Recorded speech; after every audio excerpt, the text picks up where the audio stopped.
launch trajectory countdown net. Pad is clear. 10, 9, 8. Launch auto sequence has started. 6, 5, 4, 3, 2, 1. Go for launch.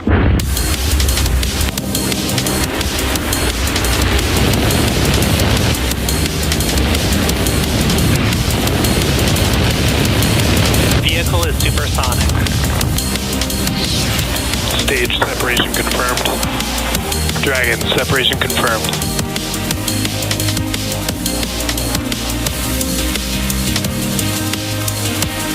Stage 1 is transonic. Landing legs have deployed. And Falcon 9 has landed. You are looking at a live view of Falcon 9 awaiting liftoff at 1:31 p.m. Eastern Time from Space Launch Complex 40 at Cape Canaveral Space Force Station in Florida. Thank you all for tuning in to the GSAT-N2 mission. My name is Atticus Videra, and I'm a propulsion engineer here at SpaceX. Today we will be delivering the GSAT-N2 satellite to a geosynchronous transfer orbit on behalf of the New Space India Limited, or NSIL, which is the commercial arm of the Indian Space Research Organization, otherwise known as ISRO. The GSAT-N2 mission is NSIL's second demand-driven communication satellite that is the highest capacity unit ever built by ISRO. The capacity GSAT-N2 is bringing online will play a key role in bridging digital divides in India, particularly in unconnected regions, including the Andaman and Nicobar, as well as Lakshadweep Islands. And this will be the 19th flight for today's booster, which previously supported Bandwagon 1, which was a mission as part of SpaceX's SmallSat rideshare program, as well as NASA's CRS-27 mission, Amazonas 6, iSpace M1, SES-22, as well as 13 Starlink missions. At just about T-minus 10 minutes, we are looking good for an on-time liftoff. The vehicle is healthy and the range is ready to support.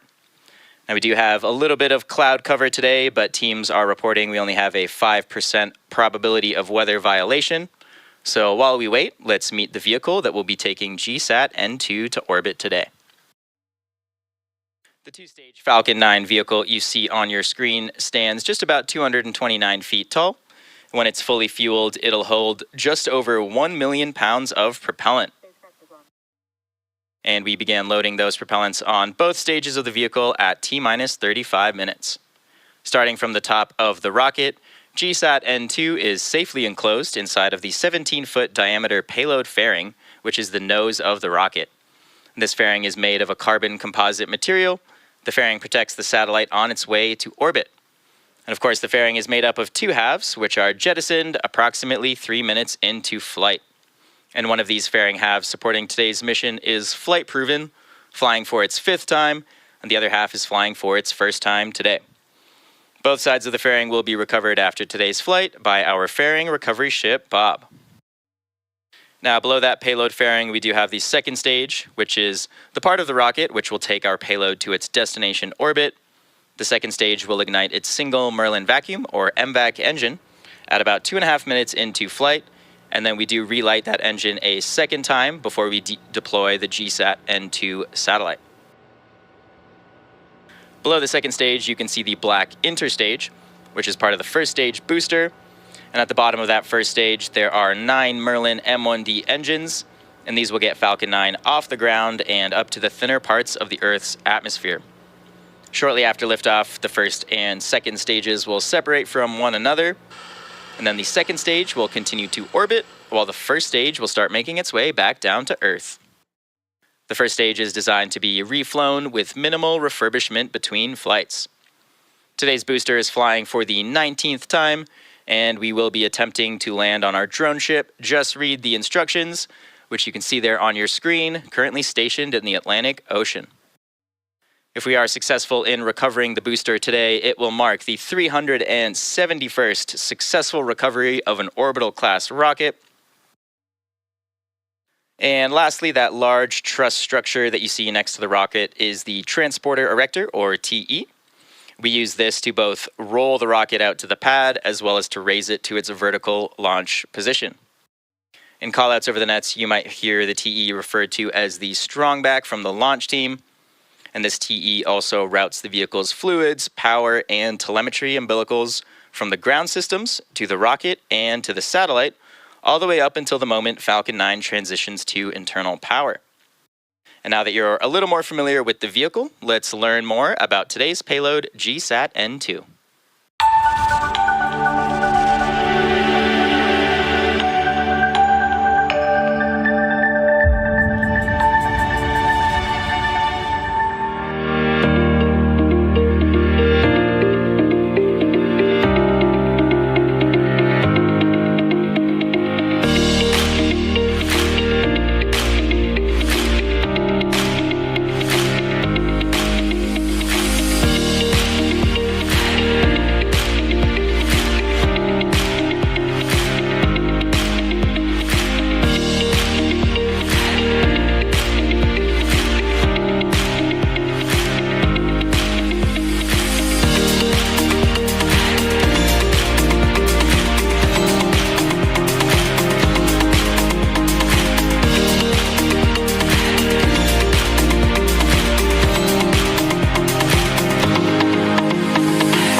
We are at just about T-minus 5 minutes from liftoff of Falcon 9 from Space Launch Complex 40 at Tanks are Cape. pressurizing for Strombeck retract. You just heard the tanks are now pressing up in preparation for retracting the strongback.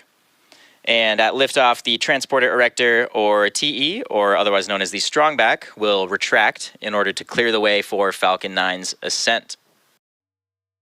And to prepare for that retraction, we will see the clamp arms open around the base of the second stage. Strombeck retract has started. There, we just heard that call out. You should see those clamp arms just below the fairing starting to open up any second now.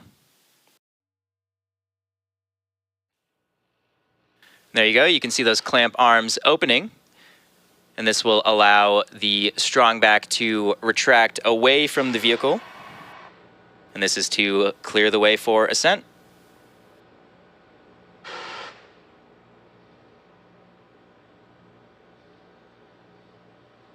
Should be seeing that strongback start to recline in just a couple seconds here.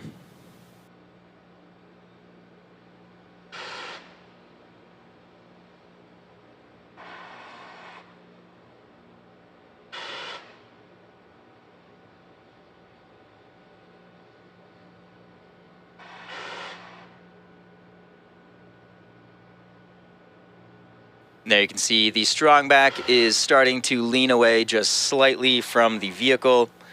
At this point in the countdown, both the first and second stages are nearly fully loaded with 1 million pounds of kerosene fuel and liquid oxygen. The first stage and the second stage should finish loading propellant just about a minute apart from each other, with the first stage wrapping up at T-minus 3 minutes, and the second stage will wrap up at around T-minus 2 minutes. And those white clouds you see around the vehicle are formed as the chilled gas above the LOX tank liquid surface vents overboard to maintain pressure in the tanks as needed. When this gas comes into contact with the warmer Florida air, it does condense the water in that air. Stage 1 LOX load is complete. And as we just heard, we finished LOX loading on stage 1. And as I was saying, when that cold gas contacts the warmer Florida air, it will condense and form those clouds that you see there on your screen. Coming up next at T-minus 2 minutes, we should hear that LOX loading has completed on the second stage. Following that, at T-minus 60 seconds, Falcon 9 will be in startup. And startup means that the rocket's autonomous internal flight computers have taken over the launch countdown. And following that, just inside of T-minus 2 seconds, we will light those 9 Merlin 1D engines for liftoff. So far, the payload continues to be healthy, and the Falcon 9 team is tracking no issues on the rocket at this time. Stage 2, LOX load is complete. And there we just heard that call out. Stage 2 LOX loading is complete, which will wrap up propellant loading on the vehicle. And that began at around T-minus 35 minutes. So again, coming up next at T-minus 1 minute will be the startup phase. So let's listen in as we hear a series of callouts that lead up to launch. Ground gas closeouts. So that first call out you just heard was for ground gas closeout. You can see a little bit of the remaining propellant in the TE lines is now being vented. And you can see that cloud forming as we clear those lines out.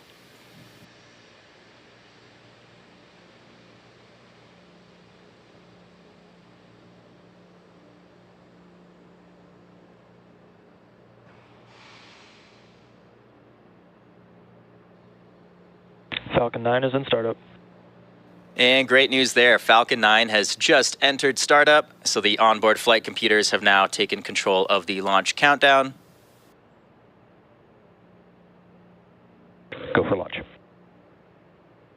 And there we just heard our go for launch from our launch director. So let's listen in as we lift off Falcon 9.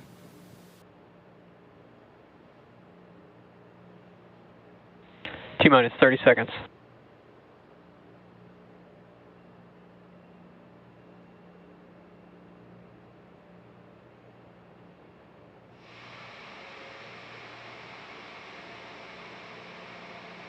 T-minus 15. 10, 9, 8, 7, 6, 5, 4, 3, 2, 1. Ignition and liftoff. Go Falcon, go GSAT-20.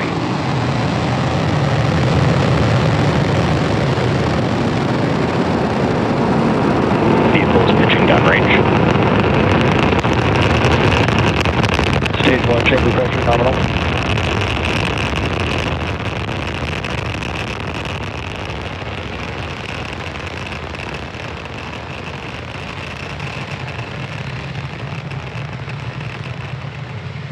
T plus 30 seconds into flight, Falcon 9 has successfully lifted off from Space Launch Complex 40 at Cape Canaveral Space Force Station, carrying the GSAT-N2 satellite.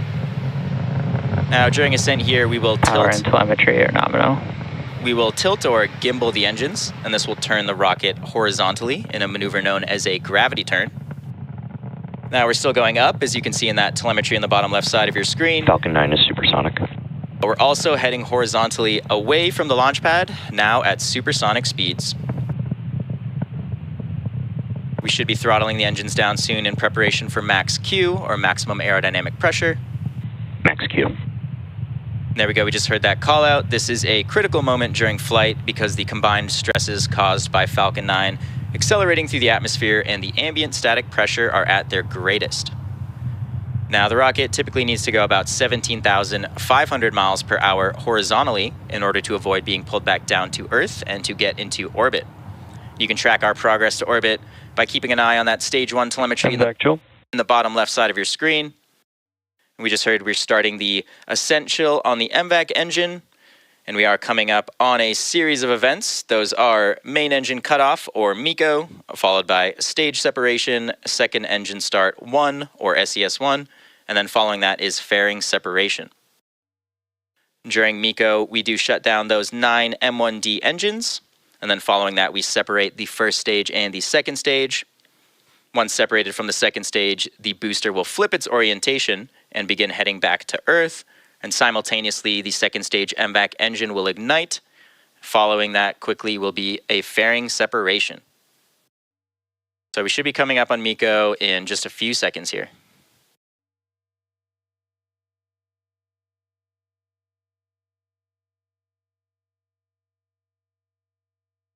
Main engine cutoff. Stage separation confirmed.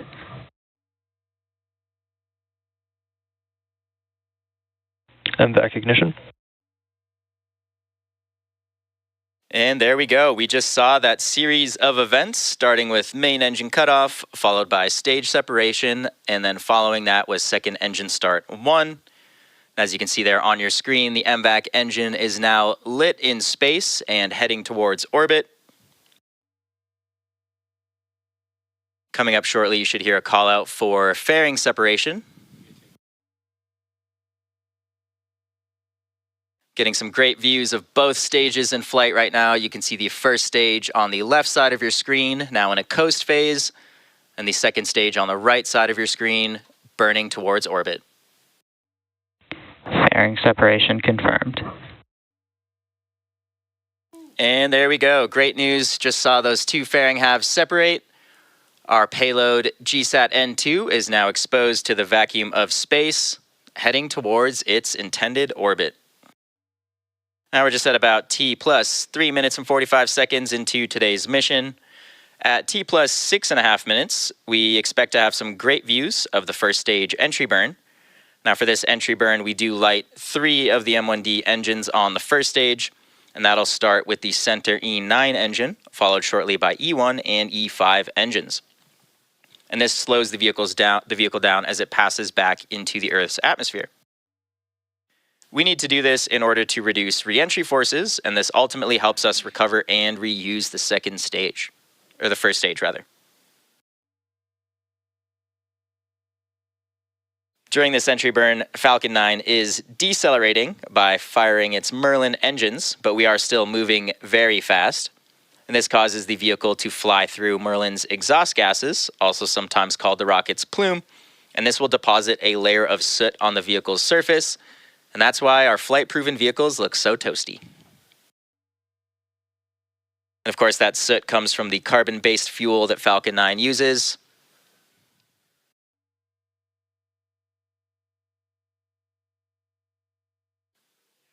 And we are coming up on that entry burn in just about a minute now.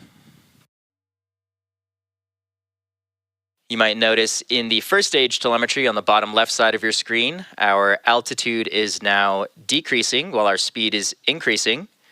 Gravity has taken over and the vehicle is Both vehicles are on nominal trajectories. The first stage is now heading back down towards Earth on a nominal trajectory, as we just heard on the nets. And of course, the second stage continuing to accelerate towards its intended orbit, now going over 13,000 kilometers per hour at an altitude of 160 kilometers.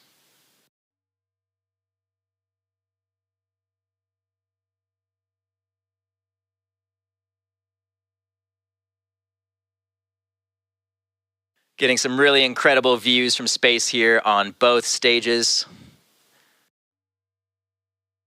Again, coming up on that entry burn in just around 20 seconds on the first stage. You can see the vehicle is now positioned to relight those engines and re-enter the atmosphere.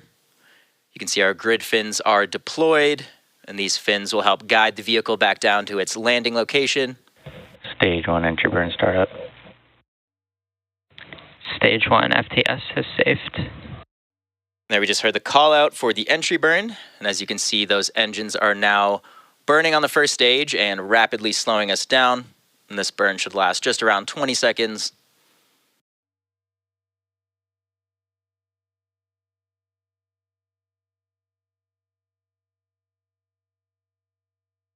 Stage 1 entry burn shut down. And there's that call out for the end of the entry burn. Reusability is key to lowering the cost of spaceflight, and this enables more investment in critical scientific research. The Falcon 9 first stage that is supporting today's mission just performed that entry burn for its 19th time. The Merlin engines on the first stage are optimized for sea level. These engines achieve 190,000 pounds of thrust during ascent and descent. And the MVAC engine on the second stage is optimized to operate in the vacuum of space, producing just about 220,000 pounds of thrust. Stage 2 is in terminal guidance. Now we just heard stage 2 is in terminal guidance, which means coming up next we will be shutting the MVAC engine down on the second stage. Following that very shortly should be our landing burn on the first stage. Stage 1 transonic. Now we just heard the stage 1 is now traveling below the speed of sound. You can see we are approaching some cloud cover on the left side of your screen. Stage 2 FTS has saved. And again, as a reminder, we are targeting a landing on our drone ship. Just read the instructions, which is currently in the Atlantic Ocean. Stage 1 landing burn. There we go. Shutdown. We just heard the landing burn has started on the first stage, and the second engine has now shut down. You can see the drone ship just below the first stage there as we come in for a landing. Nominal orbital insertion. Stage 1 landing light deployed.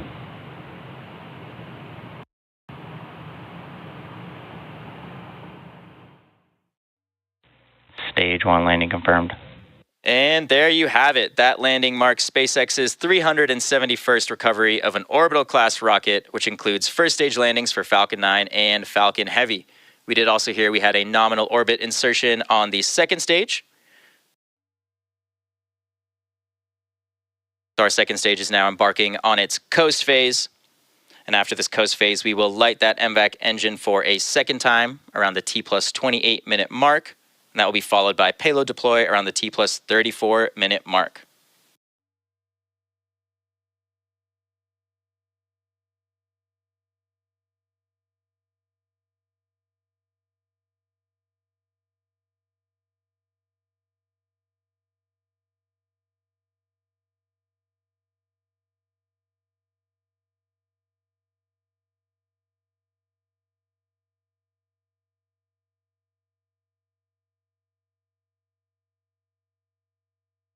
Our customer for today's mission is New Space India Limited. This is Brian Malin on Countdown 1. I wanted to say a special word for Michael Taylor, as this will be his final mission. He has been at the forefront of spaceflight for the United States for several decades. We would not be where we are today in United States space program history without him, and we'd not be where we are today at SpaceX without Mike Taylor. So from all of us at SpaceX, Mike, we salute you, we thank you, and we look forward to your future journeys. Great words there from our LD, and congrats on an amazing career, Mike Taylor. Now, the second stage is now embarking on its coast phase. And again, as I said, we will be lighting that engine for a second time around the T plus 28 minute mark, and following that is payload deploy at the T plus 34 minute mark. And before we take a short break for that coast phase, we do have a couple of messages from our customer, the Indian Space Research Organization. And after that, we'll see you back here in just about 15 minutes. GSAT-N2 is a next-generation communication satellite owned by NSIL, weighing 4,700 kilograms, built by ISRO for meeting the high-throughput communication requirements. It's primarily operating in Ka band, providing almost 48 gigabytes per second throughput. This spacecraft after the launch is going to be positioned at 68-degree east longitude, providing broadband services and in-flight connectivity primarily on the Indian region. There are going to be about 32 sport beams covering India mainland and islands of this region. And primarily this is designed to also to enhance the capacity by providing 8 narrow sport beams over the northeastern region of India, which requires this support for essential communication requirements. The whole spacecraft is designed using the ISRO's well-proven I-6K bus with a 6.2 kilowatt power generation operating in 70 volts bus voltage. And the propulsion system is a bipropellant system for orbitizing and its station keeping. And we are expecting that its precise launching will have an orbital life of almost 14 years. While building the spacecraft, we used the support of Indian industries who built us with a lot of subsystems, including structures and hardwares meant for the satellites and also the payloads. And ISRO centers contributed in various ways to build the satellite finally. I'm really happy that the satellite is now ready for launch and will reach its destined orbit. Meantime, in the ground, as soon as the satellite is in the required spot, we are ready with the ground infrastructure to provide the network or communication very, very fast as soon as it is declared operational. Hoping to see the launch go really fine, and all the very best to the team.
Welcome back to the GSAT-N2 mission.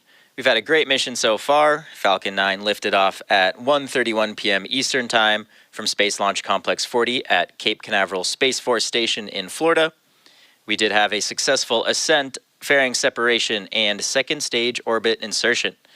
Those fairing halves are being recovered by our recovery ship Bob, and this was the 5th flight for one fairing half as well as the 1st flight for the other. We also did recover the 1st stage on our drone ship, and that marks its 19th landing. Now we're just moments away from a second ignition of the MVAC engine on the 2nd stage, and this will carry the GSAT-N2 payload into the orbit needed to deploy the satellite. This burn will be followed by shutdown of the MVAC, also known as second engine cutoff or SECO-2. So let's wait for those callouts. Should be starting that engine in just around 40 seconds.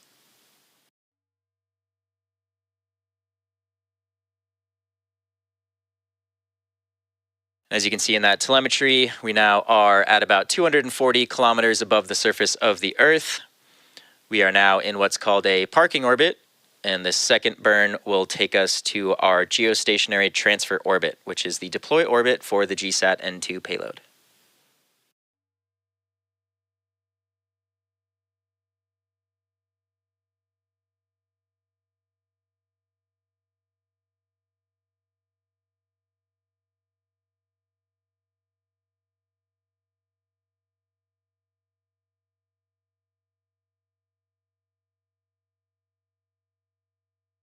MVAC ignition. As you can see there on your screen, we did just light the MVAC engine. We are now accelerating into our geostationary transfer orbit. This burn should last just around a minute in total.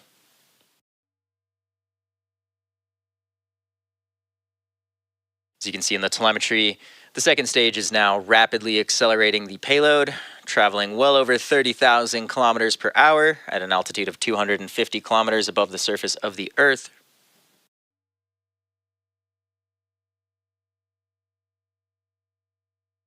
Getting some great views of the MVAC nozzle glowing that bright orange as it radiates heat away into the vacuum of space.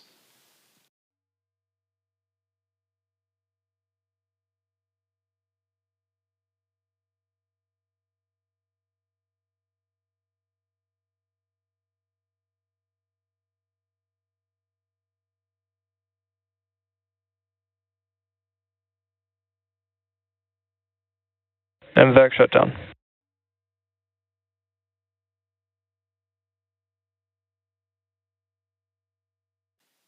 And with that second engine cutoff Nominal orbital insertion. and a nominal orbit insertion, as we just heard, we are now just a few minutes away from payload deploy. We will take one more short break for the final few minutes of coast, and we'll see you back here in just about 4 minutes.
and welcome back again to the GSAT-N2 mission.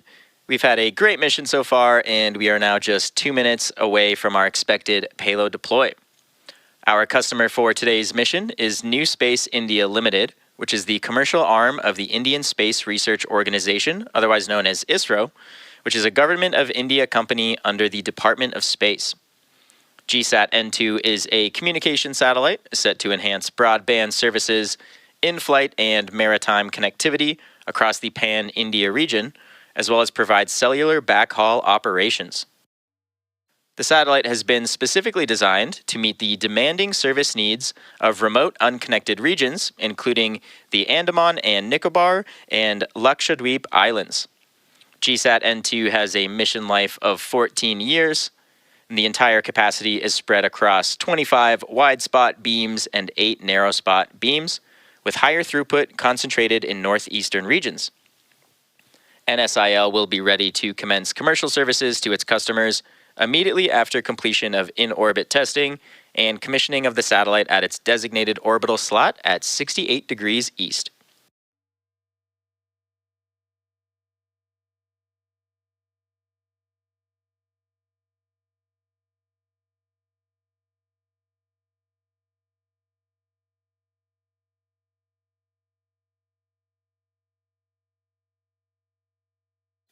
Getting a great view of the payload there on your screen.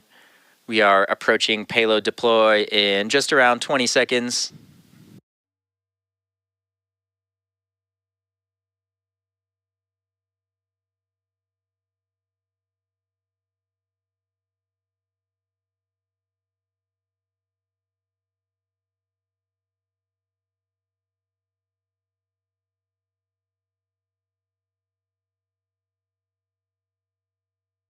GSAT-N2 payload deploy confirmed.